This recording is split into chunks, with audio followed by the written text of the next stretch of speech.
And protecting the lake is still a big deal for lawmakers, but as stories come out about millions of gallons of sewage spilling into the lake, some wonder, what are we doing to protect it? Congressman Peter Welch toured St. Albans Bay today looking for ideas that he hopes to take back to Washington to help improve the water quality.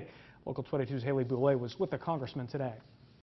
Phosphorus is an essential element for life, but too much of it can create an imbalance in the ecosystem, starving other organisms of oxygen. Here in St. Albans Bay, there are two species that have become a nuisance to both water quality and recreation on the lake. Those are milfoil and blue-green algae or cyanobacteria, and both of those species thrive on phosphorus. Phosphorus is found in manure, human waste, and sewage, and one way or another, it eventually ends up in our rivers and lakes.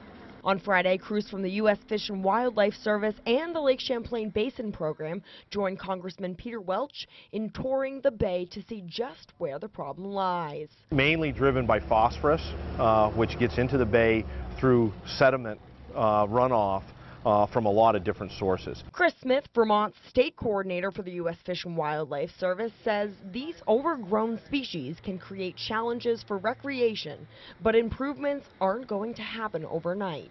That it's going to take years, decades, to improve some of the water quality issues, given the legacy phosphorus that's already here.